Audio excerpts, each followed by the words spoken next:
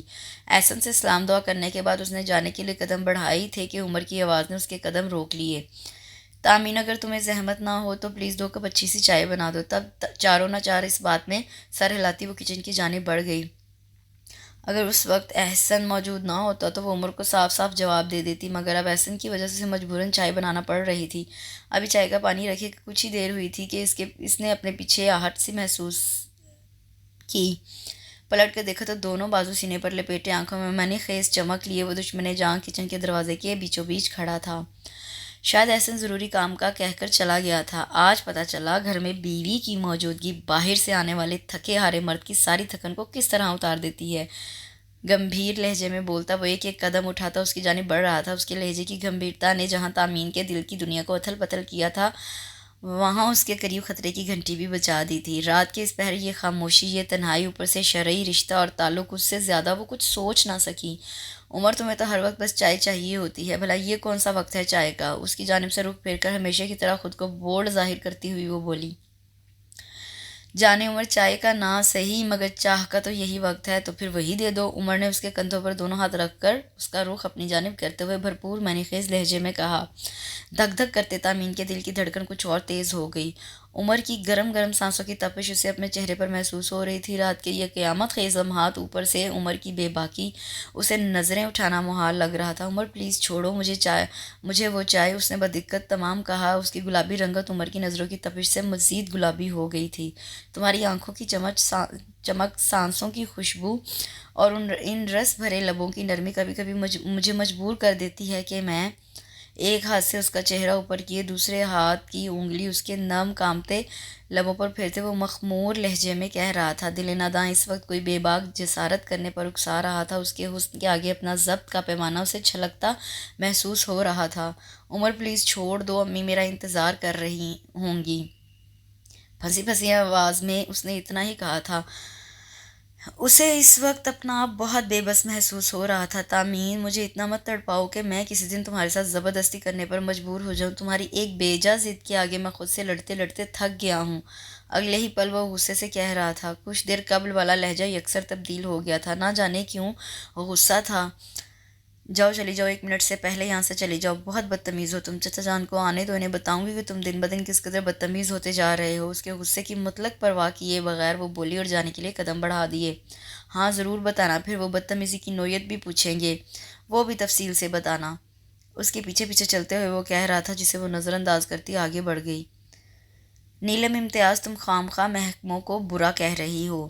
کوئی بھی محکمہ یا شعبہ بذات خود برا نہیں ہوتا۔ ہاں، اس محکمے سے وابستہ لوگ اور ان کی کارکردگی کو ہم اچھے یا برے کی کیٹیگری میں شامل کر سکتے ہیں۔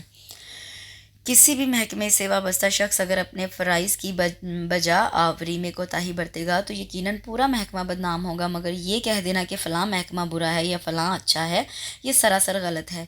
تامین نے کاغذات پر پیپر ویٹ رکھتے ہوئے نیلم امتیاز سے کہا۔ وہ دونوں اس وقت تامین کے آفس میں موجود تھی۔ نیلم امتیاز کو ان کے چیمبر میں بطور ایڈوکیٹ آئے محض چند ماہ ہوئے تھے۔ بے حد طرح اسمارٹ سی نیلم امتیاز کسی بڑے باپ کی بیٹی تھی۔ ناز و ادا میں بولڈنس کے ساتھ بلا کا اعتماد اس کے حسن کو مکمل مربوط ظاہر کرتا تھا۔ ہاں تو بات وہی ہو گئی نا کہ جس محکمے کے افراد فرض شناس، محنتی اور وفادار نہ ہوں گے وہی محکمہ برا کہلائے گا۔ تم دور کیوں جاتی ہو؟ اپنے ہاں پولیس کا محکمہ لے لو۔ ڈھونڈنے سے بھی تمہیں فرض شناس ملک و قوم کے ساتھ ساتھ اپنے محکمے سے وفادار پولیس مین نہیں ملے گا۔ یہ اس لیے ہے کیونکہ اس محکمے کے افراد نے رشوت، حرام خوری، کاہلی اور نااہلی سے اس محکمے کو اتنا بدنام کر دیا ہے کہ اب اس محکمے کو برائی کی جڑ کہا جاتا ہے، تو پھر شہریوں کو تحفظ کہاں سے دیں گے یہ لوگ؟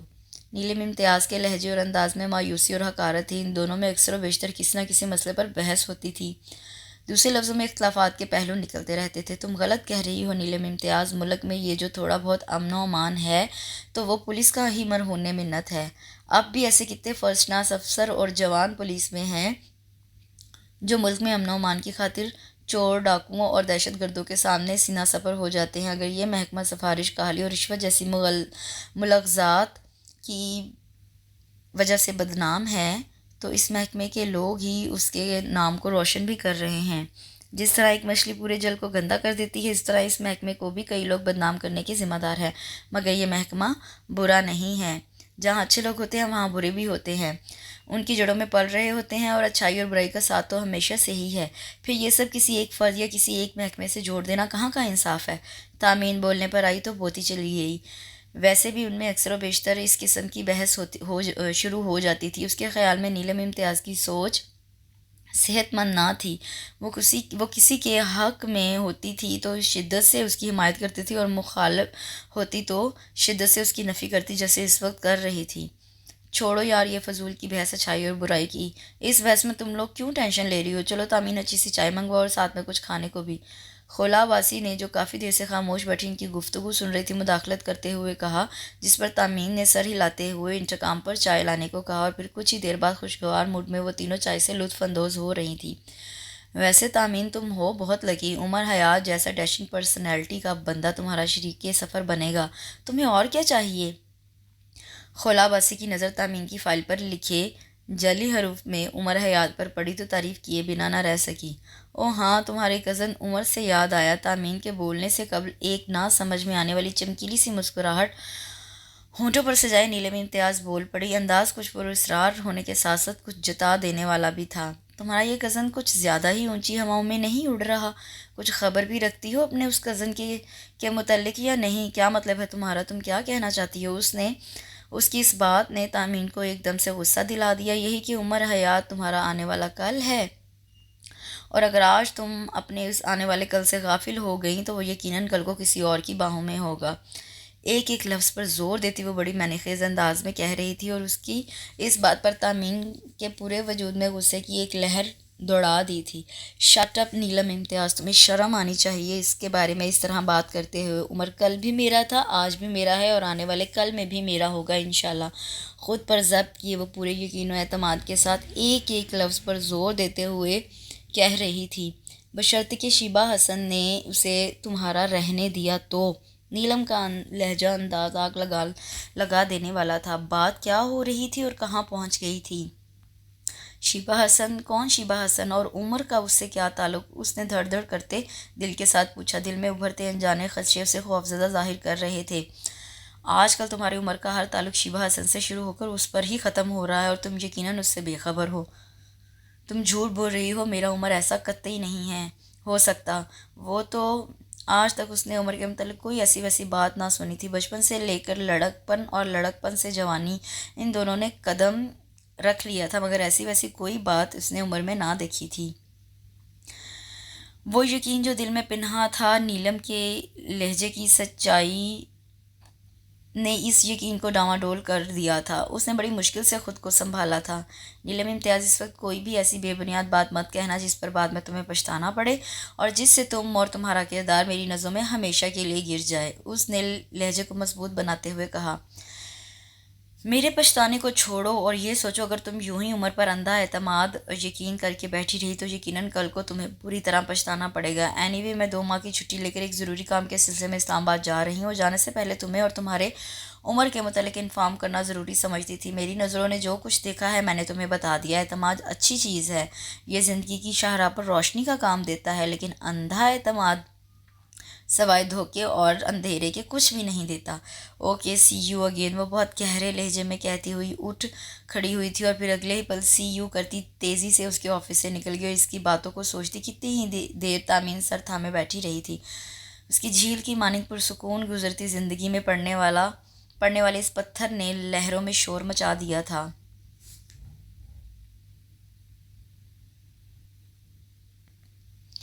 بس اب صبر نہیں ہوتا میری جان، دل ہر پل تمہاری محفل کے خواہش کرنے لگا ہے۔ گھر آتے ہی نظریں تمہیں دیکھنا چاہتی ہیں، نہ جانے تم نے ایسا کون سا جادو کیا ہے مجھ پر کہ سارا دن تمہارے ساتھ گزار کر رات گئے جب گھر آتا ہوں تو دل میں تمہارے ساتھ کی خواہش کرنے لگتا ہے۔ آئی لو یو سویٹ ہارٹ۔ وہ جو اس کا انتظار کرتے کرتے جب تھکنے لگی تو سیدھی یہاں چلی آئی، مگر ڈرائنگ روم سے آتی عمر کی آواز پر اس کے قدم تھم گئے۔ اپنا سیل فون کان سے لگائے وہ نہ جانے کس سے اس طرح کی گفتگو کر رہا تھا، پھر کچھ دیر خاموش رہ کر دوسری جانب بات سننے لگا۔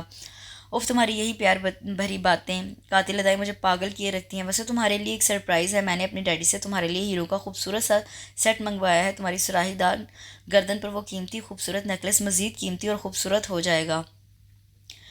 اس کی اس طرح کی گفتگو نے تامین کے پیروں تلے سے زمین اور سر سے آسمان کھینچ لیا تھا۔ اس کی گفتگو سن کر کوئی بھی اندازہ لگا سکتا تھا کہ دوسری طرف لائن پر یقیناً کوئی لڑکی ہے، اور پھر وہ تو تامین رضا تھی، اس کی محبوبہ اور اس کی عزیز از جان شریک سفر۔ میری جان، ان باتوں کے علاوہ اور میں نے کرنا بھی کیا ہے؟ کرنے کرانے کے لیے میری ڈیڈی بہت ہیں، آخر کو انگلینڈ جیسے ملک میں اتنا بڑا بزنس کرتے ہیں، اور یہ سب کس لیے ہے؟ میرے اور تمہارے لیے نا۔ بس تم ایک بار میری زندگی میں چلی آؤ پھر دیکھنا، عمر کہہ رہا تھا، اور وہ جو ڈرائنگ روم کے دروازے میں کھڑی تھی اسے اپنی سماعت پر بالکل بھی یقین نہ ہو رہا تھا۔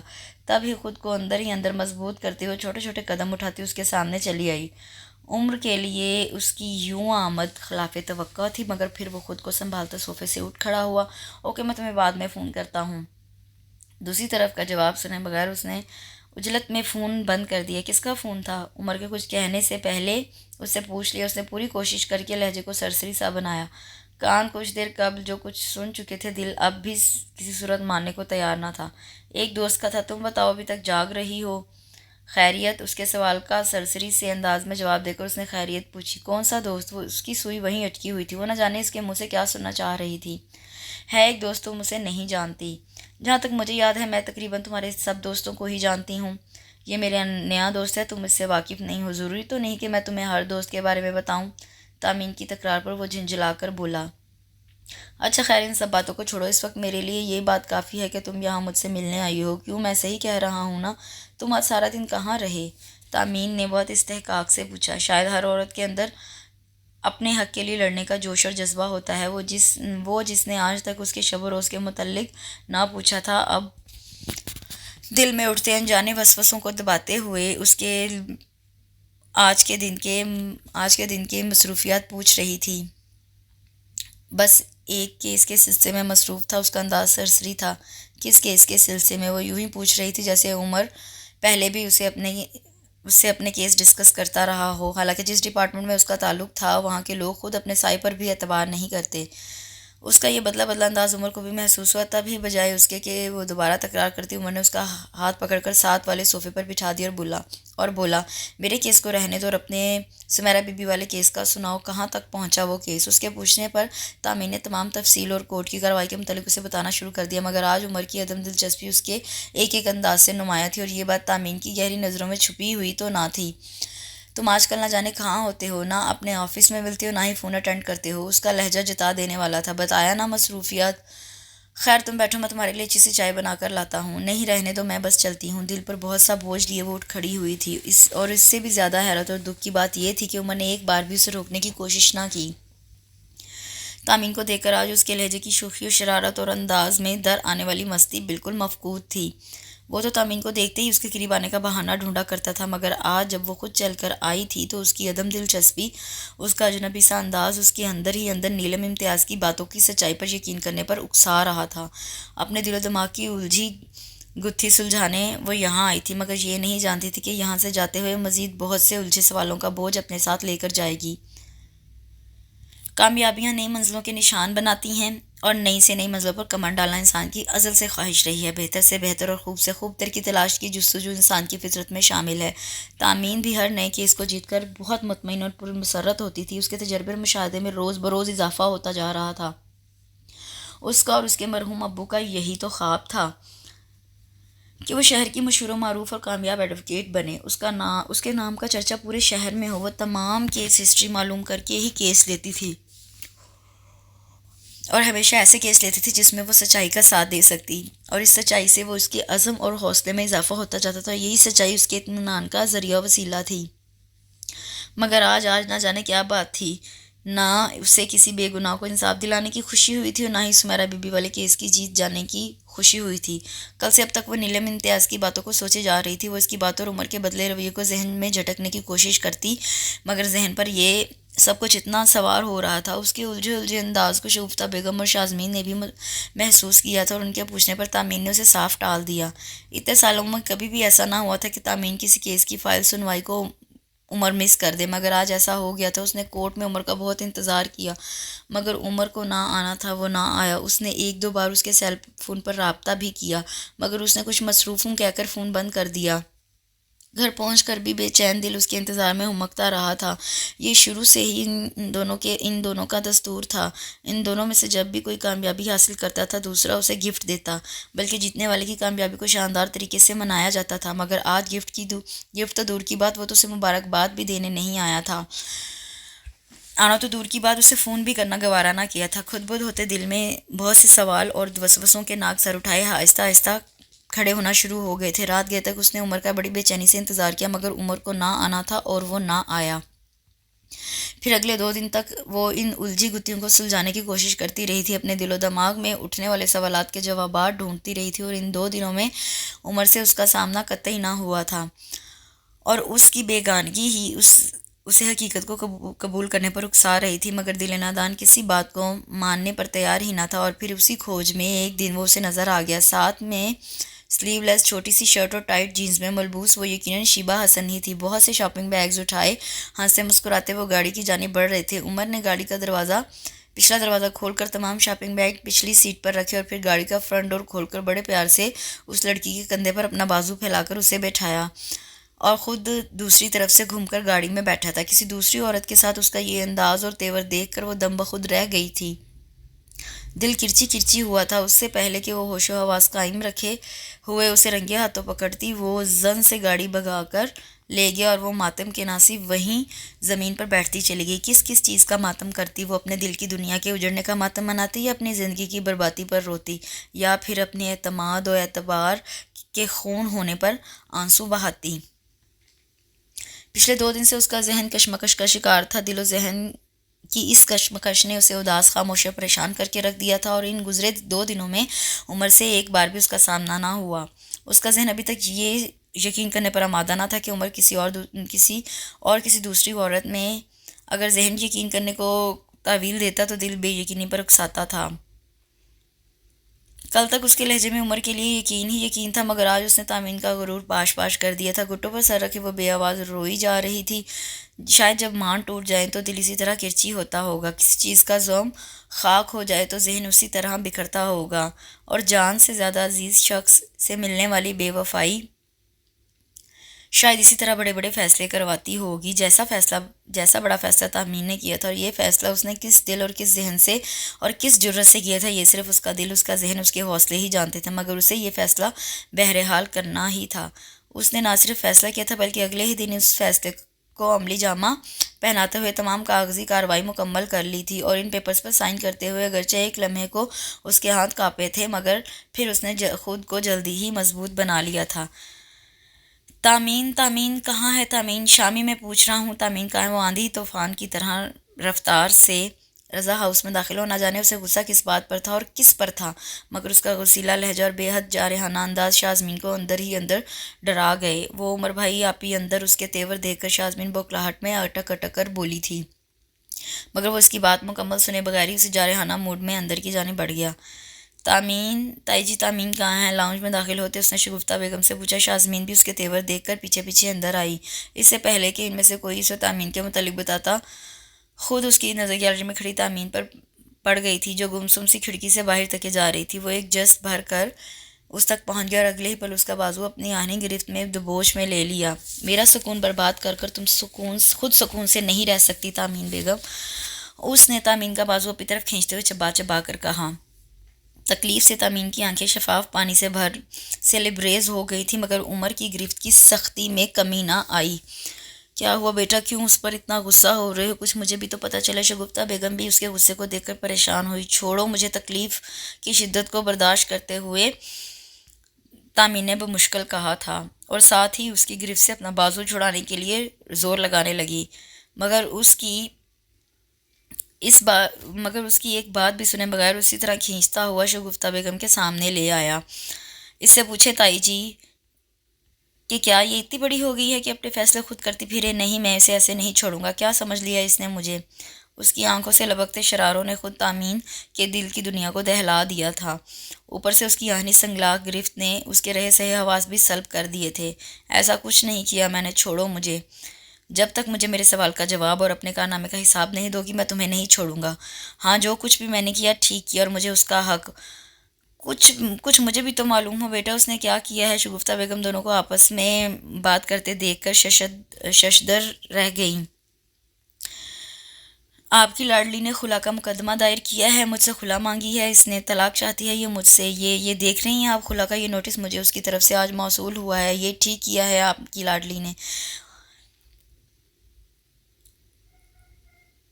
دوسری طرف شگفتہ بیگم کے ساتھ ساتھ شازمین بھی خلا کے نوٹس کا سن کر گنگ رہ گئی تھی۔ مگر میں بھی اسے بتاؤں گا کہ یہ ابھی اتنی بڑی نہیں ہوئی کہ اپنے بڑوں کے فیصلوں کو چیلنج کر سکے۔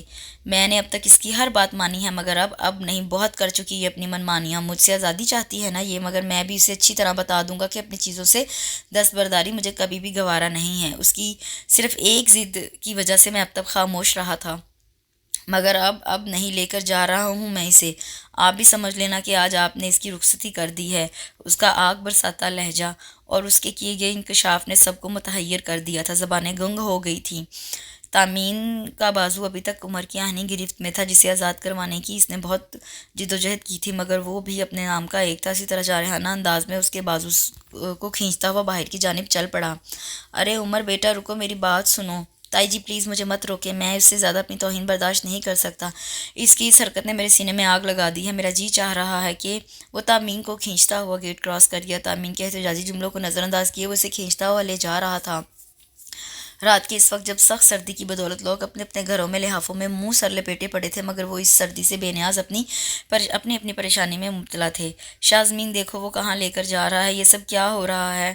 میری بچی، شگفتہ بیگم نے دیوار کا سہارا لیا۔ پلیز امی، آپ پریشان مت ہوں، وہ کوئی غیر تھوڑی ہیں، آپ ہی سے ان کا مضبوط رشتہ اور تعلق ہے۔ وہ آپ ہی کو لے کر کہاں جا سکتے؟ اپنے گھر گئے ہوں گے، کچھ نہیں ہوگا وہاں، چچی جان خود ہی سنبھال لیں گی۔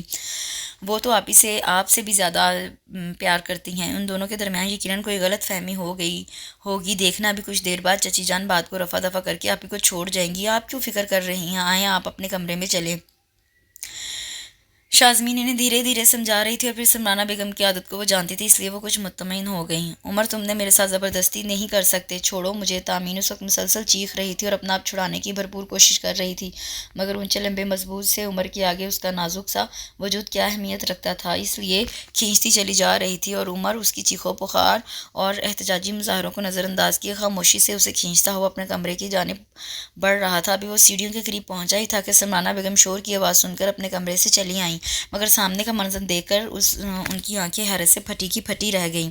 چچی جان دیکھیں، عمر کیا بدتمیزی ہے، کیوں کر رہے ہو تم تامین کے ساتھ ایسا؟ تب ہی آگے بڑھ کر تامین کو تھامنا چاہا، مگر عمر نے ایک جھٹکے سے اس کا بازو کھینچ کر اسے اپنے پیچھے کیا اور خود سمرانہ بیگم کے سامنے تن کر کھڑا ہو گیا۔ آپ کو میری بدتمیزی نظر آ رہی ہے، مگر یہ نہیں پتا کہ آپ کی لاڈلی نے کون سا کارنامہ انجام دیا ہے۔ پڑھیں اسے۔ اور داد نے اپنی لاڈلی بہو کے اعلیٰ عرفہ دماغ کی۔ اس نے خلا کا نوٹس ان کے ہاتھ میں تھمایا اور پھر تامین کی طرف مڑتے ہوئے بولا، اور تمہارا دماغ بھی ابھی ٹھکانے لگاتا ہوں۔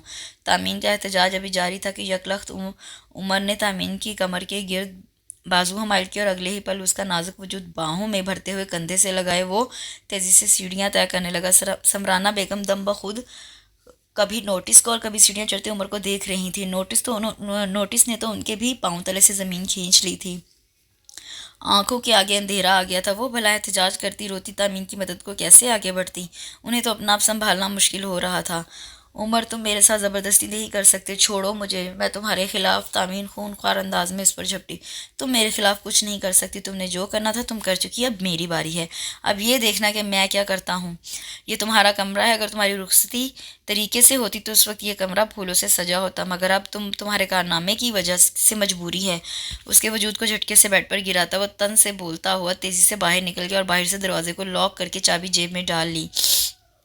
اندر سے مسلسل دروازہ پیٹنے اور چیخو پکار کی آواز نیچے سمرانہ بیگم کو بخوبی آ رہی تھی۔ عمر بیٹا یہ سب کیا ہے، کیا ہو گیا ہے تم دونوں کو؟ میرا تو دماغ پھٹ جائے گا۔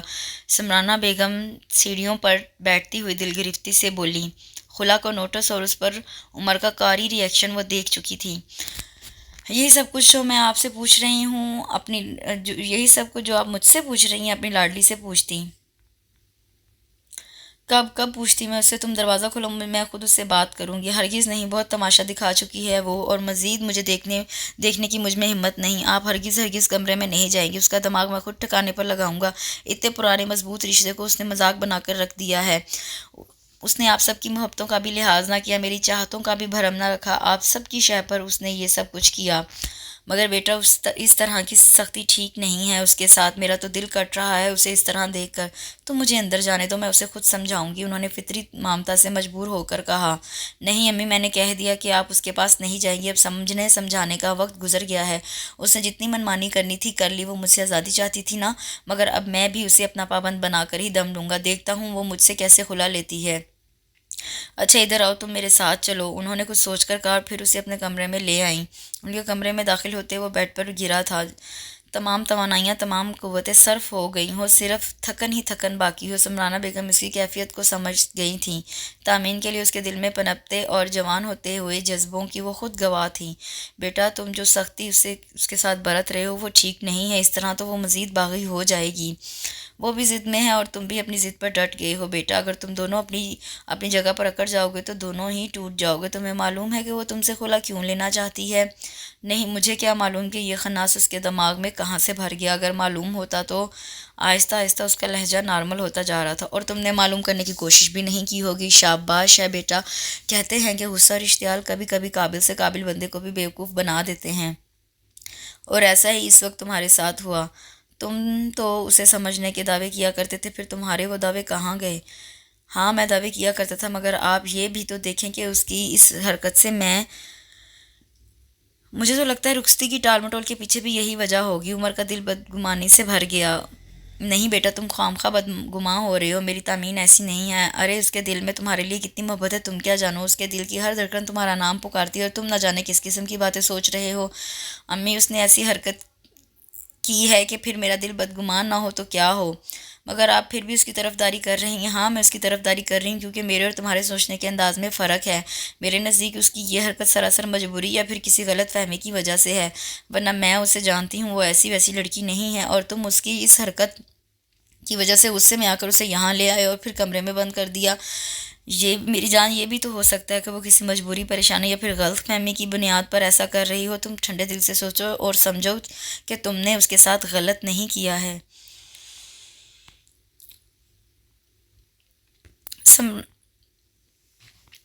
امی آپ ٹھیک کہہ رہی ہیں، اس کی اس حرکت نے مجھے ایک دم سے طیش دلا دیا ہے، میری سوچنے سمجھنے کی تمام صلاحیتیں مفقود ہو گئی ہیں۔ یاد رہا تو صرف اتنا کہ اگر میں نے ایک پل کی بھی دیری کر دی تو میں اسے ہمیشہ کھو دوں گا، اور میں اسے کھونا نہیں چاہتا، بس اسی لیے زبردستی لے آیا۔ اس نے کھوئے لہجے میں کہا، جیسے اسے اب واقعی اپنی غلطی کا احساس ہو۔ اس لیے تو بیٹا کہتے ہیں کہ غصہ عقل کو کھا جاتا ہے۔ اب اپنے دماغ کو ٹھنڈا کر کے سوچنے کی صلاحیت پیدا کرو، ہاں جا کر دیکھو، اگر وہ جاگ رہی ہے تو اسے نرمی سے بات کرنا، مگر جس طرح دروازہ پیٹنا بند ہو گیا ہے اسے لگتا ہے شاید وہ تھک کر سو گئی ہے۔ میں ذرا بڑی بھابھی کے پاس جا رہی ہوں، تم نہ جانے اسے کس طرح گھسیٹتے ہوئے لائے ہو، وہ بھی بہت پریشان ہوں گی، میں جا کر انہیں تسلی دیتی ہوں کہ فکر نہ کریں، تامین میرے پاس ہے، میں خود اسے صبح آپ کے پاس چھوڑ کر جاؤں گی، مگر امی ایک شرط پر، نہ آپ اس کے کمرے میں جائیں گی اور نہ ہی اس سے کسی قسم کی ہمدردی اور پیار جتائیں گی، کم از کم اس طرح اس کے بڑے حوصلے تو پست ہوں گے اور وہ سمجھ جائے گی کہ اس کی اس حرکت نے سب کو کتنا دکھ دیا ہے۔ سمرانہ بیگم اس کی بات سمجھ کر سر ہلاتے ہوئے چلی گئیں۔ امی واقعی ٹھیک کہتی ہیں، یقیناً اس کے ساتھ کوئی پرابلم ہے، پچھلے 3-4 دن سے وہ کچھ الجھی اور پریشان بھی تھی، کہیں اس نے پھر خود کلامی کے انداز میں، نہیں ایسا نہیں ہو سکتا، میں تو اس معاملے کو بہت احتیاط سے ہینڈل کر رہا ہوں، یقیناً کوئی اور وجہ ہوگی، مجھے اس سے پریشانی شیئر کرنی چاہیے، مگر میں نے تو الٹا مشتعل ہو کر اسے کمرے میں بند کر دیا۔ شاید خلاف توقع کوئی بات سن کر ہی کسی کا ری ایکشن ہوتا ہوگا، مگر مجھے کہاں توقع تھی کہ زندگی کے کسی موڑ پر، کسی ساتھ پر وہ مجھ سے اس قسم کا فیصلہ چاہے گی۔ وہ کمرے میں ننگے پاؤں ٹہلتا سوچتا جا رہا تھا۔ اب اس کے دل میں غصے اور اشتعال کی جگہ پشیمانی نے لے لی تھی۔ تامین کا عمل لاکھ برا سہی، مگر میرا عمل کون سا اچھا تھا؟ مجھے اس سے بیٹھ کر بات کرنی چاہیے تھی، مگر یہ سمرانہ بیگم کے سمجھانے کا اثر تھا، دل کی بدگمانی ختم ہو گئی تھی۔ سمرانہ بیگم جب رضا ہاؤس سے واپس آئیں تو اسے یوں سویا ہوا دیکھ کر ساتھ والے کمرے میں سونے کے لیے چلی گئیں۔ چونکہ عمر کے کمرے کا دروازہ پیٹنا بند ہو چکا تھا، اس لیے سمجھی کہ تامین بھی سو گئی ہے۔ اب جو بات ہوگی صبح ہوگی، مگر عمر کی جس وقت آنکھ کھلی گھڑی رات کے 3:30 بجا رہی تھی۔ ٹائم دیکھ کر وہ بالکل غیر ارادی طور پر کھڑا ہوا تھا، پھر اس کے قدم اپنے کمرے کی جانب اٹھنے لگے۔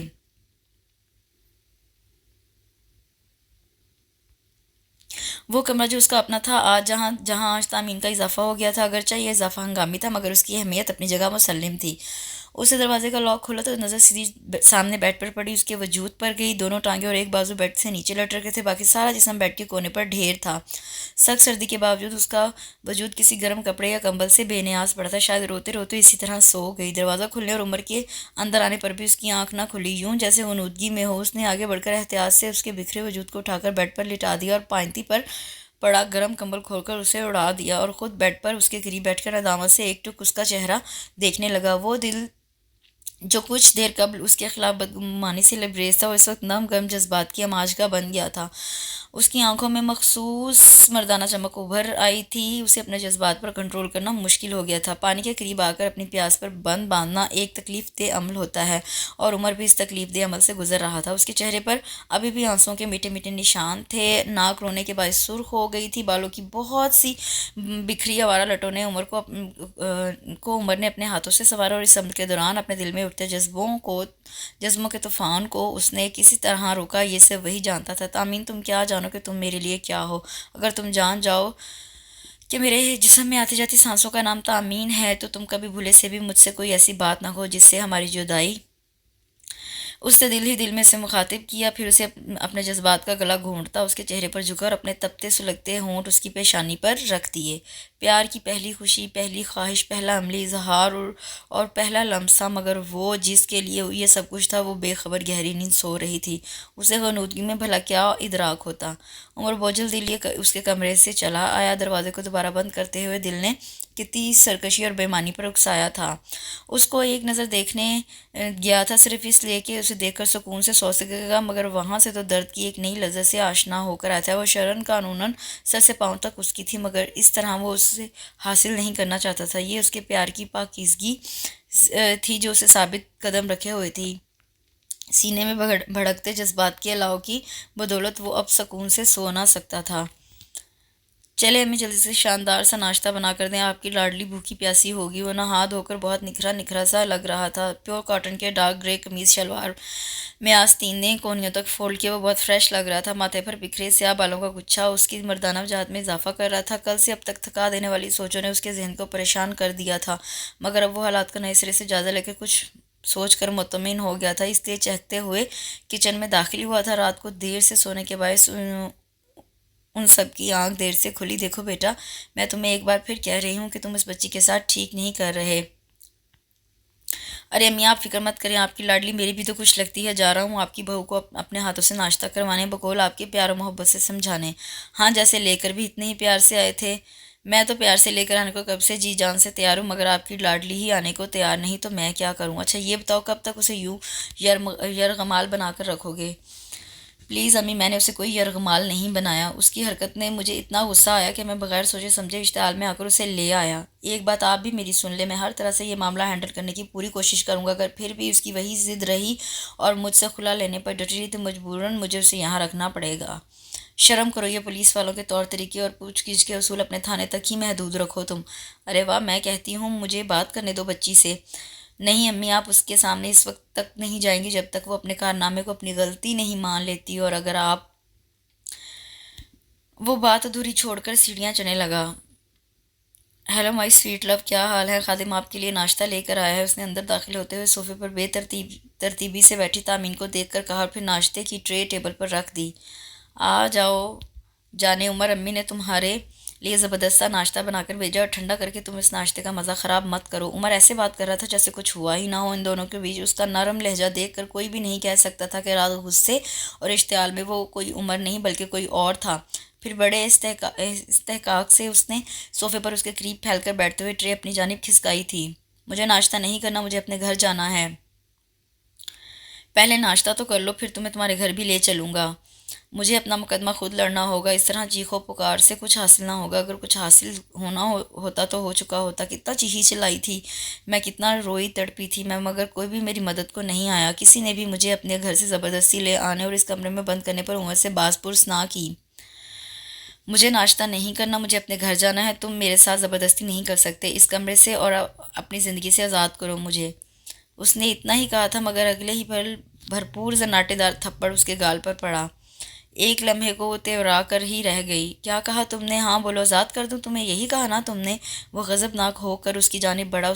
اس کا تیور دیکھ کر تامین ایک لمحے گھڑگھڑائی تھی مگر پھر اسی ہٹ درمی سے چیخ اٹھی۔ ہاں آزاد کرو مجھے، نہیں رہنا چاہتی میں تمہارے ساتھ۔ ایک دوگلے دھوکے باز انسان کے ساتھ زندگی گزارنے سے بہتر ہے کہ میں… کون دوگلا اور دھوکے باز انسان ہے؟ تم دوگلے اور دھوکے باز انسان ہو۔ تم کیا سمجھتے ہو کہ میں تم سے اور تمہاری نئی مصروفیت سے نا واقف ہوں؟ شیبہ حسن یہی نام ہے نا تمہاری نئی مصروفیت کا؟ او، شیبہ حسن کا نام سن کر ایک پل کو ٹھٹکا تھا۔ اب یہ مت کہنا عمر حیات کہ تم اس نام کی کسی لڑکی کو نہیں جانتے، کیونکہ اس نام کی لڑکی کے ساتھ میں خود تمہیں دیکھ چکی ہوں۔ اس دن جب میں تمہارے پاس آئی تھی تو تم اس وقت اسی لڑکی سے بات کر رہے تھے اور میں نے تمہاری ساری بات چیت سن لی تھی، مگر پھر بھی میں نے اپنی کانوں سے سنی بات کو جھٹلا دیا۔ میرا اعتماد و اعتبار اتنا کمزور نہیں تھا ایک پل میں ٹوٹ جاتا، مگر اس دن تاریک روڈ پر خود اپنی آنکھوں سے میں نے جو کچھ دیکھا، اس کے بعد محبت کی جس منزل کا پتہ بتا کر مجھے اپنی ہمراہی میں لے کر چلنے کا جو وعدہ تم نے مجھ سے کیا تھا، وہ وعدہ تم نبھاؤ۔ اس شیبہ حسن کے ساتھ رہے ہو اور پھر بھی کہہ رہے ہو کہ کون دھوکے باز ہو؟ بتاؤ کیوں میرے اعتماد کو ریزہ ریزہ کیا؟ کیوں مجھے دھوکہ دیتے رہے؟ تو جب تمہاری منزل وہی شیبہ حسن ہے تو پھر کیوں مجھے اس منزل تک پہنچنے کے سہانے خواب دکھاتے رہے؟ کیوں میری زندگی برباد کی؟ کیوں میرے اندھے اعتماد کا خون کیا؟ بولو کیوں؟ بولتے بولتے اس کی آواز بھر آ گئی۔ بس، وہ پوری شدت سے ہاتھ اٹھا کر بولا، لہجے میں کل والی گھن گرج آ گئی تھی۔ میں بہت سن چکا تمہاری بکواس۔ اعتماد اور اعتبار، یہی دو لفظ بولے تھے نا تم نے؟ مت نام لو میرے سامنے ان لفظوں کا۔ پہلے تم ان لفظوں کے معنی خود تو سمجھ لو، پھر مجھ سے بات کرنا۔ تمہارے اعتبار و اعتماد کا خون میں نے کیا ہے یا خود تم نے؟ میرے اعتماد و اعتبار کا خون کیا ہے؟ بولو، جواب دو میری بات کا۔ اگر تمہیں مجھ پر اعتماد ہوتا نا تو یوں کچھ بھی اپنی آنکھوں سے دیکھ کر میرے کردار کے بارے میں کہانی نہ گھڑ کر بیٹھ جاتی، بلکہ اگر کچھ دیکھ بھی لیا تو آ کر مجھ سے پوچھتی۔ تمہیں پورا حق تھا، مگر نہیں، تم نے بھی وہی کیا جو عام سی لڑکی ایسا دیکھنے پر کرتی۔ پھر میں تمہیں کیوں بہت خاص سمجھتا رہا۔ بہت افسوس ہو رہا ہے مجھے آج خود پر، میرے بارے میں تم ایسا سوچتی ہو۔ بہت برا کیا تامین، تم نے مجھے میری ہی نظروں میں گرا دیا۔ تم شیبہ حسن کو میرے ساتھ دیکھ کر مجھ سے پوچھتی تو صحیح۔ ہاں، میری نئی مصروفیت کا نام شیبہ حسن ہے، مگر اس مصروفیت کی نوعیت تو پوچھتی مجھ سے۔ رات کے مقابلے میں اس کا موڈ اور مزاج دونوں زیادہ برہم تھے۔ اس کے بگڑے تیور دیکھ کر وہ بہت زیادہ خوفزدہ ہو گئی تھی۔ کتنا مان تھا مجھے تم پر۔ تم مجھے سب سے زیادہ جانتی ہو، سب سے زیادہ سمجھتی ہو، اپنی نس نس میں دوڑتے لہو کی مانی سمجھتا تھا میں تمہیں، مگر تم… میرے جذبات، احساسات، میری خواہشیں سب سے واقف تھی تم۔ میرے بلند و بانگ دعووں کو تم نے اتنا بودا اور کمزور سمجھ لیا۔ اس سے پہلے کہ وہ مزید کچھ کہتا اس کا سیل فون بج اٹھا۔ یس سر، دوسری طرف شاید کسی افسر کا فون تھا، تبھی آفیشیل لہجے میں کہتا وہ مکمل طور پر الرٹ ہو گیا۔ جی سر، آپ بے فکر رہے، میں بس ابھی پہنچتا ہوں۔ دوسری طرف سے جاری ہدایات سننے کے بعد اس نے کہا اور پھر سیل فون آف کرنے کے بعد جیب میں ڈال لیا۔ ایک نگاہ غلط اس پہ ڈالتا وہ بہت عجلت میں کمرے سے نکلا تھا۔ سمرانہ بیگم، جو کہ فطری محبت سے ملغوب ہو کر یہاں چلی آئی تھی، اندر ہونے والی گفتگو سن کر اس کے پاؤں تلے سے زمین نکل گئی۔ چچی جان، میرا یقین کرے، میں نے خود عمر کو اس لڑکی کے ساتھ بہت بے تکلفی سے بات چیت کرتے سنا تھا، اور یہ بھی تو ہو سکتا ہے بیٹا وہ کسی اور سے بات کر رہا ہوگا اور تم نے سمجھ لی۔ یار چچی جان، اگر میں اپنے کانوں سے سنی بات جھٹلا بھی دیتی تو اس کا کیا کرتی جو میں نے اپنی آنکھوں سے دیکھا تھا؟ میں نے خود عمر کو دیکھا تھا اس لڑکی کے ساتھ، وہ اتنی بے تکلفی سے اس کے ساتھ۔ سمرانہ بیگم اس کی کیفیت کو اچھی طرح سمجھتی تھی۔ وہ جانتی تھی کہ تامین جیسی لڑکی عمر کے بارے میں اتنی بڑی بات ایسے نہیں کہہ رہی۔ یقیناً کوئی بات ہے جس نے اسے یہ سب کرنے پر مجبور کیا، مگر کیا کرتی؟ مگر کیا کرتی کہ دل بھی یہ ماننے کو تیار نہ تھا۔ ان کا عمر کسی اور لڑکی کے ساتھ تامین کے لیے اس کے دل میں موجود محبت سے وہ نا واقف تو نہ تھی۔ پھر یہ سب کچھ، اچھا تم رو مت، میں بات کروں گی عمر سے۔ نہیں چچی جان، کچھ بھی کہنے سننے کا وقت گزر گیا اب۔ رشتے زبردستی نبھائے جا سکتے ہیں مگر محبتیں زبردستی نبھائی نہیں جاتی۔ میری جان، جیسا تم چاہو گی بالکل ویسا ہوگا، مگر جب تک میری کوئی بات واضح یا عمر کا واضح رد عمل ہم لوگوں کے سامنے نہیں آ جاتا، تم کسی سے اس بارے میں کوئی بات نہیں کہو گی۔ انہوں نے اس کا ہاتھ تھام کر اٹھاتے ہوئے کہا، اور پھر منہ ہاتھ دھو کر اپنے گھر جانے کے لیے کھڑی ہو گئی تھی کہ اتنے میں شازمین اور شگفتہ بیگم وہاں چلی آئیں۔ تھینک گاڈ آپ خیریت سے ہیں، مگر رات عمر بھائی کے تیوروں سے لگ رہا تھا کہ وہ آپ کو بری بات شامی ایسے نہیں کہتے۔ سمرانہ بیگم نے تنبیہ کی، تامین یہ تم نے کیا حرکت کی؟ اور عمر پتہ نہیں تم دونوں کے بیچ میں کیا چل رہا ہے، تم دونوں نے تو رات سے مجھے پریشان کر رکھا ہے۔ شگفتہ بیگم نے تنک کر بالآخر پوچھ ہی لیا، بات کیا ہونی تھی بھابھی؟ اصل میں تامین کی دوست نے مذاق میں تامین کی طرف سے عمر کو خلا کا نوٹس بھیج دیا، اور عمر ایسا بیوقوف کہ اس کی کوئی بات سنے بغیر غصے سے اسے کھینچتا ہوا لے آیا۔ بات تو ان دونوں کے بیچ رات کو ہی کلیئر ہو گئی تھی۔ تامین، تمہیں ایسی لڑکی سے دوستی کرتے ہوئے شرم آنی چاہیے تھی جو مذاق میں دوسروں کے گھر اجاڑنے سے باز نہ آتی ہو۔ کیا ہو گیا تھا تمہیں جو ایسی لڑکی سے دوستی کی؟ تامین کی کلاس لینے کی باری اب شگفتہ بیگم کی تھی۔ خود پر ضبط کرتی وہ خاموشی سے سر جھکائے ان کی ڈانٹ سنتی رہی کہ اس کے سوا اور کر بھی کیا سکتی تھی۔ زندگی بہت بے کیف ہو گئی تھی، کوئی خوشی، کوئی خواہش، کچھ بھی باقی نہ رہا تھا۔ یوں لگتا تھا جیسے اس کی ہر خوشی کا نام عمر تھا، اس کی ہر خواہش عمر سے شروع ہو کر عمر پر ہی ختم ہوتی تھی، اور اب جب سے عمر نے اس کے ساتھ بے وفائی کر دی تھی تو لگتا تھا جیسے زندگی میں کوئی رنگ ہی نہ رہا ہو، بہت گمسم سی ہو گئی تھی۔ اس بات کو 2 دن ہو گئے تھے، اور ان 2 دنوں میں عمر نے نہ ہی کسی قسم کا فون پر رابطہ کرنے کی کوشش کی اور نہ ہی وہ خود آیا تھا، اور یہی بات اسے اندر ہی اندر تڑپا رہی تھی، گویا اپنے کیے پر اسے کسی قسم کی کوئی پشیمانی نہ تھی۔ میرے ساتھ اتنا بڑا دھوکہ کیوں کیا عمر؟ مجھے بے وفائی کی دلدل میں دھکیل دیا۔ اس وقت گھر پر کوئی نہ تھا، آج سنڈے ہونے کی وجہ سے چونکہ شازمین گھر پر تھی، اس لیے شگفتہ بیگم اسے لے کر قریبی مارکیٹ تک گئی تھیں۔ ضروری سامان کی خریداری کے لیے وہ گھر میں اکیلی اپنی قسمت کی بدنصیبی پر ماتم کر رہی تھی۔ چچی جان، آپ تو کہہ رہی تھی میں عمر سے بات کروں گی، مگر آج 3 دن گزرنے کے باوجود بھی آپ نے مجھ سے کوئی رابطہ نہ کیا۔ کیا آپ بھی عمر کی خود سری کے آگے ہار گئی ہیں؟ آنکھوں میں آنسو موتیوں کی لڑکی کی صورت میں بہہ رہے تھے۔ مان فون کی بیل بجی تھی۔ اپنے آنسو بے دردی سے صاف کرتے وہ فون سٹینڈ کی طرف بڑھی۔ ہیلو، رونے کی وجہ سے بھاری ہوتی آواز کے ساتھ اس نے بمشکل ہیلو کہا۔ السلام علیکم بھابھی، کیسی ہیں آپ؟ دوسری طرف احسن نے آواز پہچان کر کہا۔ وعلیکم السلام، میں ٹھیک ہوں احسن بھائی، آپ سنائیں آج کیسے یاد کیا؟ وہ اصل میں پچھلے 2 گھنٹے سے عمر کو ٹرائی کر رہا ہوں، اس کا سیل فون آف ہے اور ان کا لینڈ لائن نمبر بھی بزی جا رہا ہے۔ کائنڈلی آپ جا کر دیکھ آئیں کہ موصوف کہیں ابھی تک خواب خرگوش کے مزے تو نہیں لے رہی، یا پھر مجھے چکمہ دے کر خود کہیں اور نکل گیا ہو۔ عجیب گھامڑ انسان ہے، اتنی بڑی خوشی ملی ہے مگر نہ جانے کیوں بجھا سا ہے۔ ایک بار بھی میں نے اس کے چہرے پر مسکراہٹ نہیں دیکھی تھی۔ اگر اس کی جگہ میں ہوتا نا تو ہماری خوشی کے جانے کیا کچھ کر ڈالتا۔ احسن ایاز کی یہ عادت تھی کہ بولتا تو نان سٹاپ بولتا چلا جاتا، اگرچہ کہ ان دونوں کے ڈپارٹمنٹ الگ الگ تھے، مگر گہری دوستی ہونے کی بدولت ان میں خوب بنتی تھی۔ خوشی؟ کون سی خوشی؟ دھک دھک کرتے دل اور لرزتے کامتے وجود کو بمشکل سنبھالتے ہوئے اس نے پوچھا۔ دل انجانے خدشوں کا سوچ کر سینے کے پنجرے میں بری طرح پھڑ پھڑایا تھا۔ ارے آپ کو نہیں بتایا؟ یا پھر آپ میرے ساتھ مذاق کر رہی ہیں؟ میں سچ کہہ رہی ہوں احسن بھائی، مجھے نہیں معلوم، پلیز آپ بتائیں نا۔ بھائی عمر کی پروموشن ہو گئی ہے، اتنے خطرناک اور اہم کیس کو اس نے اتنی ہوشیاری اور بہادری سے ہینڈل کیا کہ نہ صرف ہمارا ڈپارٹمنٹ بلکہ افسران بالا تک حیران رہ گئے ہیں۔ اچھا ایک بات بتائیں، آپ نے بڑی اسکرین پر ان ہونے والی نئی اداکارہ شیبہ حسن کو دیکھا ہے؟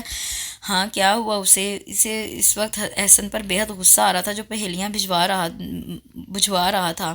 ابھی تو اسے کچھ نہیں ہوا مگر جلد ہی اس کے ساتھ بہت کچھ ہوگا۔ میرا مطلب ہے کہ ابھی تو وہ جیل کی سلاخوں کے پیچھے ہے مگر جلد ہی پولیس اس کا ریمانڈ لے گی۔ کیا مطلب؟ شیبہ حسن جیل کی سلاخیں؟ آپ پوری بات بتائیں نا۔ اف بھابھی، ہم پولیس والے تو بال کی کھال نکالنے میں مشہور تھے، مگر آج پتہ چلا یہ وکیل حضرات بھی کچھ کم نہیں ہوتے۔ اصل میں شیبہ حسن کا تعلق چندہ بائی کے کوٹھی سے تھا اور چندہ بائی کے تعلقات بڑے بڑے بااثر لوگوں سے تھے. بڑے بڑے سیاستدان ان کی مٹھی میں تھے اور یہ ان کی سیاستدانوں اور بیوروکریٹس کی پشت پناہ ہی تھی کہ بظاہر ناچنے گانے والا اڈا در حقیقت میں چندہ بائی کی بہت سے غیر قانونی سرگرمیوں کا مرکز تھا. ان میں بے سہارا مجبور لڑکیوں کو جھانسا دے کر بیرون ملک فروخت سے لے کر ہیروئن کی اسمگلنگ تک شامل تھی. بہت سے بڑے بڑے نام ان کے ساتھ شامل تھے جن پر ہاتھ ڈالنا مشکل ہی نہیں تھا بلکہ ناممکن بھی تھا. CIA کے کئی افسران اس کیس کے سلسلے میں ثبوت حاصل کرنے میں ناکام ہو چکے تھے کیونکہ چندہ بائی کوئی معمولی عورت نہ تھی. بہت شاطر اور چلاک تھی. اس لیے CIA کے کئی افسران کو منہ کی کھانی پڑی. تبھی عمر کے پرزور اصرار پر افسران بالا نے یہ کیس عمر کو سونپ دیا. جناب عمر نے شیبہ حسن کو اپنا مہرہ بنا کر تمام ثبوت حاصل کر لیے اور عمر کی اصلیت سے بے خبر بیچاری شیبہ حسن نے محبت کے اس جھوٹے کھیل میں خود کو بربادی کی طرف دھکیل دیا. ملک و قوم کی سلامتی کے لیے عمر کے اس قدم کو نہ صرف افسران بالا نے سراہا بلکہ اس کی پروموشن بھی کر دیا. آپ نے شاید اخبار نہیں پڑھا. اس گروہ کی تمام خفیہ سرگرمیوں کا کچا چٹا کھول کر رکھ دیا ہے عمر نے. بس پھر اسی خوشی میں ہم نے اسے ٹریٹ مانگی تھی مگر لگتا ہے جناب ہمیں چکما دے گئے ہیں. مگر میں بھی اسے چھوڑنے والا نہیں ہوں. حقیقت سے پردہ اٹھتے ہی اس کے پیروں تلے سے زمین نکل گئی. شیبہ حسن سے عمر کا تعلق یہ کیس کو ہینڈل کرنے کی ایک کڑی تھی اور میں نے سمجھا کہ اس کا پورا وجود شرمندگی اور ندامت سے پسینے پسینے ہو گیا تھا. آپ نے شاید اخبار نہیں پڑھا. احسن کے الفاظ اس کے قریب گونجے. تبھی اس نے فوراً ٹیبل پر پڑا رول کیا، اخبار اٹھایا. اخبار میں جا بجا اس گروہ کی خفیہ سرگرمیوں کا ذکر تھا اور ان میں شیبہ حسن کا نام بھی شامل فہرست تھا. اوف، یہ میں کیا کر بیٹھی. اسے اس دن عمر کی بات یاد آ رہی تھی جب وہ ناشتہ لے کر اپنے کمرے میں آیا. میرے اللہ، مجھے عمر سے معافی مانگنی چاہیے لیکن کیا وہ مجھے معاف کر دے گا؟ کتنی بڑی غلطی ہوئی مجھ سے. اسے شیبہ حسن کے ساتھ دیکھ کر مجھے چاہیے تھا کہ میں اس کی بابت عمر سے کچھ پوچھ گچھ کرتی مگر میں نے بجائے کچھ پوچھنے کے سیدھے خلا کا نوٹس بھجوا دیا. اب جب ساری گتھیاں سلجھ گئی تھیں تو وہ جہاں خود کو ہلکا پھلکا محسوس کری تھی وہاں تھوڑی سی خوف زدہ بھی تھی کہ نہ جانے غصے میں عمر اس کے ساتھ کیا سلوک کرے گا. خلا کے نوٹس پر اس کے ری ایکشن کا سوچ کر وہ ایک بار پھر اندر ہی اندر سے اس سے خائف ہو گئی مگر پھر کچھ سوچتی ہوئی ہمت کرتی ہوئی حیات والا چلی آئی. وہ لاؤنج میں صوفے پر نیم دراز اسے مل گیا. بظاہر ٹی وی پر نظریں جمائے ہوئے تھا مگر ذہن اس کا کہیں اور تھا. بڑی ہوئی شیو، بکھرے بال اور لباس کی بے ترتیبی اس کے الجھے ذہن اور بکھری سوچوں کی غماس تھی. آنکھوں کی سرخی اور ہاتھ میں ادجلا سگریٹ دونوں اس کے رت جگوں کے گواہ تھے. اپنے ہاتھوں کی انگلیاں مروڑتی، لب کچلتی وہ دھیرے دھیرے آگے بڑھی تھی کہ غلطی اس کی تھی سو معافی بھی اسے مانگنا تھی. وہ ناراض تھا سو منانے میں پہل بھی اسے ہی کرنی تھی. محبت کے خول میں اگر انا آ جائے تو اس خول میں دراڑیں ڈال دیتی ہے اور تامین ایسا ہرگز نہیں چاہتی تھی. I am sorry. عمر صوفے کی بیک پر رکھے اس کے بازو پر اپنا ہاتھ رکھتے ہوئے اس نے کہنا شروع کیا مگر دوسری طرف اس کا لمس محسوس کرتے ہی وہ ایک جھٹکے سے اٹھ کھڑا ہوا. آنکھوں میں اجنبیت اور ناگواری کی لہر تھی. تم یہاں کیوں آئی ہو؟ او اب سمجھا. تمہیں اپنے بھیجے ہوئے نوٹس کے جواب کا انتظار ہوگا. بے فکر ہو، 2-4 روز میں تمہیں اس کا جواب مل جائے گا. نہیں عمر، پلیز میری بات سمجھنے کی کوشش کرو. مجھے غلط فہمی ہوئی. I am sorry. پر اعتماد لہجے میں بھری عدالت اور جج کے سامنے دلائل دینے والی تامین اس وقت عمر کے سامنے اپنی صفائی بیان کرتے ہوئے بے اختیار رو دی. اپنی غلطی کا احساس اسے سر سے پاؤں تک شرمندگی کی دلدل میں دھکیل گیا تھا. میں نے کہا تھا نا، تامین رضا کے رشتوں میں محبت ہی سب کچھ نہیں ہوتی بلکہ محبت سے زیادہ ضروری چیز اعتبار اور اعتماد ہے. اور تم نے وہ نہ جانے مزید کیا کہنے جا رہا تھا کہ اسی پل فون کی بیل بج اٹھی اور وہ فون سننے لگا. فون سننے کے بعد ریسیور رکھتا وہ تیزی سے باہر نکل گیا. اس کی اس اجنبیت اور بیگانگی نے تامین کو مزید ہراساں کیا. ضبط کی جب تمام حدیں دم توڑ گئیں تو وہ سمرانہ بیگم کے سینے میں منہ چھپا کر بے اختیار رو دی کیونکہ ایک وہی تھی جو ان دونوں کے بیچ ہونے والے جھگڑے سے واقف تھی. تبھی وہ بے اختیار سمرانہ بیگم کے گلے سے لگی انہیں ہر بات سے باخبر کرتی چلی گئی جس سے وہ خود اچھی طرح سے واقف تھیں. دیکھو تامین، اس میں صرف قصور تمہارا ہے. جب تم نے عمر کے بارے میں کچھ ایسا ویسا سنا یا دیکھا تھا تو تمہیں چاہیے تھا کہ تم خود اس کے پاس آتی اور اسے باز پرس کرتی. تمہارا حق تھا مگر تم نے ایسا نہیں کیا. یہ غلط ہے چچی جان. مجھ سے جب نیلم امتیاز نے عمر اور شیبہ حسن کی بابت بات کی تھی تو میں نے اسی رات عمر کے پاس آئی تھی شیبہ حسن کے بابت پوچھنے مگر میری بدقسمتی کہ عمر اسی وقت شیبہ سے سیل فون پر بات کر رہا تھا اور پھر مجھے دیکھ کر اس نے فون بند کر دیا. تب میرے لاکھ پوچھنے پر بھی نہ بتایا، مجھے ٹال دیا. اس کا رویہ مجھے بدلا بدلا محسوس ہونے لگا. پھر جس دن میں نے انہیں بے تکلفی سے ایک دوسرے کے ساتھ دیکھا اس دن میری برداشت جواب دے گئی. شاید میری محبت کی انتہا یہ سب کچھ برداشت کرنے سے قاصر تھی. وہ روتے ہوئے بتا رہی تھی، آنسو تواتر سے گالوں پر بہہ رہے تھے. اچھا اب رو رو کر خود کو ہلکان مت کرو، پہلے ٹینشن لے کر اتنا سا منہ نکل آیا ہے، عمر آتا ہے تو میں اس کی بھی خبر لیتی ہوں، اتنی سی بات کا بتنگڑ بنا ڈالا تم دونوں نے، غلطی صرف تمہاری ہی نہیں بلکہ وہ بھی برابر کا قصوروار ہے، اگر اسے اس طرح کسی کیس کو ہینڈل کرنا تھا تو اسے پہلے تمہیں اعتماد میں لینا چاہیے تھا، ساری بات تمہارے علم میں لاتا تاکہ تمہارا دل مطمئن رہتا، پھر جو مرضی کرتا رہتا۔ اس کے آنسو صاف کرتے ہوئے برہم لہجے میں کہہ رہی تھی۔ فون کی بیل تواتر سے بج رہی تھی، اس سے پہلے کہ تامین آ کر اٹھاتی شگفتہ بیگم نے ریسیور اٹھا لیا، مگر دوسری طرف سے نہ جانے کیا کہا گیا تھا، وہ بے اختیار چیخ اٹھیں، عمر کا ایکسیڈنٹ، مگر عمر ریسیور ہاتھ سے چھوٹ گیا، عمر کے ایکسیڈنٹ کا سن کر تیزی سے فون کی جانب بڑھی۔ ہاں شاہ میر بھائی، عمر کہاں ہے؟ کب ہوا تھا؟ جی میں سن رہی ہوں، کون سے ہسپتال میں؟ تامین شاہ میر سے سوال و جواب کرتی رہی تھی، پھر ریسیور رکھ کر سمرانہ بیگم کی جانب بڑھی تھی جو شگفتہ بیگم کے پاس بیٹھی تھی۔ چچی جان پلیز خود کو سنبھالے، وہ ٹھیک ہوگا، میرا دل گواہی دیتا ہے چچی جان کہ اسے کچھ نہیں ہوگا، وہ سمرانہ بیگم کے قریب بیٹھتے ہوئے بھرائی ہوئی آواز میں بولی تھی۔ ضبط کا دامن مضبوطی سے تھامے وہ انہیں تسلی سے دلاسا دینے کی کوشش کر رہی تھی، ورنہ دل تو اپنا بھی چاہ رہا تھا کہ دھاڑے مار مار کر روئے۔ ہسپتال پہنچ کر ریسیپشن پر عمر کے متعلق پوچھ کر وہ آپریشن تھیٹر کے باہر کھڑی بے بسی سے آپریشن تھیٹر کے دروازے کو یک ٹک دیکھی جا رہی تھی، آتی جاتی سانسیں عمر کی زندگی کی دعا کر رہی تھیں۔ اے اللہ، میری اتنی سی غلطی کی اتنی کڑی سزا مجھے مت دینا، میں تیری ادنا سی بندی ہوں، مجھے اپنی رحمت سے مایوس مت کرنا، مجھ پر اپنا کرم کرنا، اے خداوند کریم، میرے عمر کو زندگی عطا فرما، میری زندگی بھی میرے عمر کو لگا دے، پلیز آپ تو حوصلہ رکھیں۔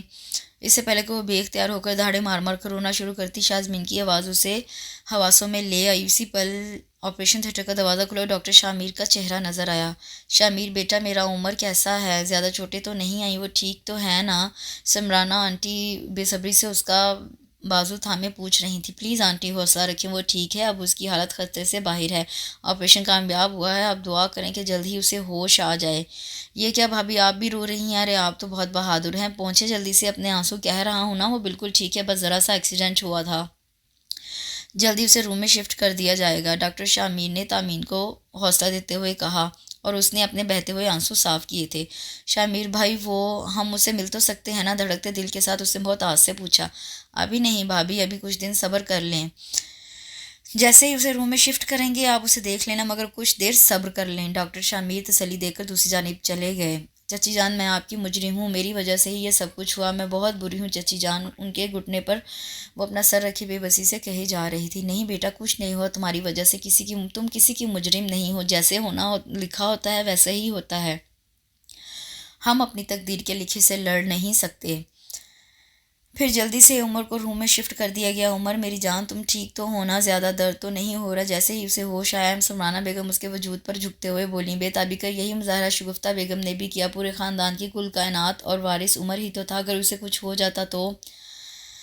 سمرانہ بیگم نے اس پر محبت بھرے بوسوں کی بارش کر دی تھی۔ عمر نے نیم وار نگاہ کمرے میں موجود تمام افراد پر ڈالی تھیں اور وہ دشمنجہ اسے اپنے سرہانے کھڑی آنکھوں میں ندامت کے ساتھ ساتھ دکھ، تکلیف اور پشیمانی کے موتی سجائے نظر آئی۔ تبھی ڈاکٹر شاہ میر اندر چلا آیا، عمر کا چیک اپ کرنے کے بعد ان سب کی طرف مڑتے ہوئے بولا۔ آنٹی، ایسا ہے کہ رات کو یہاں پر اتنے افراد کو رہنے کی اجازت نہیں ہوتی، اس لیے اب آپ گھر چلی جائیں۔ عمر، اب کافی بہتر ہے، پھر میں بھی رات کو یہاں ہوں گا، کہنے کو شاہ میر نے کہہ دیا تھا، مگر گھر جانے کو کوئی بھی تیار نہیں تھا۔ بڑی مشکل سے شاہ میر نے انہیں گھر جانے پر رضامند کیا تھا اور صرف تامین کو وہاں ٹھہرنے کو کہا، خود ان سب کو چھوڑنے کے بعد واپس ڈیوٹی پر آ گیا۔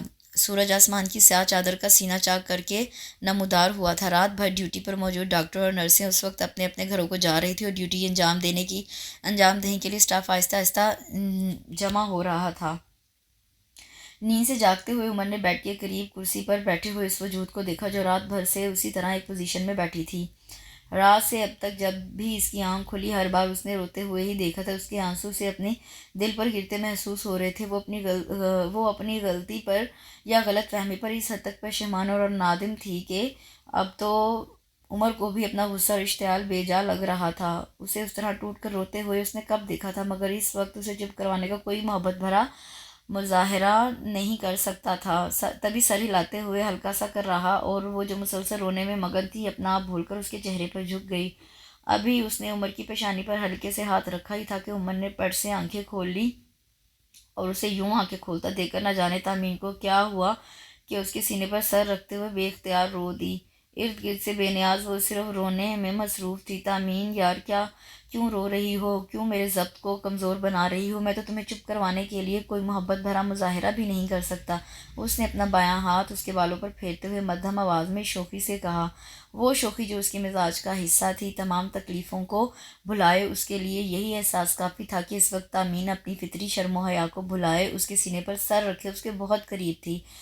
عمر آپ ناراض تو نہیں ہیں نا مجھ سے؟ آپ نے مجھے معاف کر دیا نا؟ عمر کو یوں بولتا دیکھ کر اس نے سر اٹھاتے ہوئے پوچھا تھا۔ وہ جو ہمیشہ اسے تم کہہ کر مخاطب کرتی تھی، نہ جانے منہ سے کیسے آپ نکل گیا تھا؟ ظاہر ہے جان من، جب تم اتنے احترام کے ساتھ ساتھ اتنی محبت کا مظاہرہ کرو گی تو کون کافر ہوگا جو تم سے ناراض رہ سکے گا؟ ویسے تمہارے لیے ایک ضروری اطلاع ہے، پرسوں میری بابا جان سے بات ہوئی تھی، وہ کہہ رہے تھے کہ میں 1-2 دن تک پاکستان پہنچ جاؤں گا، پھر انشاءاللہ نئے سال کی ابتدا میں ہی ہم دونوں حقیقی معنوں میں ایک ہو جائیں گے۔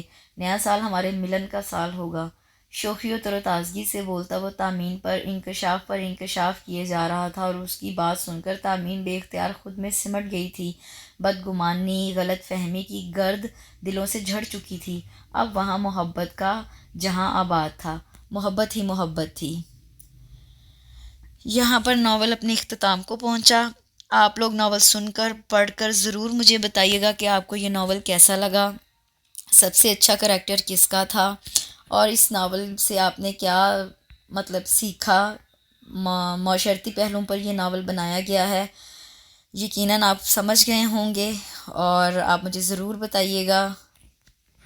لائک، شیئر اور سبسکرائب بھی کریے گا، اور کمنٹ سیکشن میں ضرور اپنے ویوز کا اظہار کریے گا۔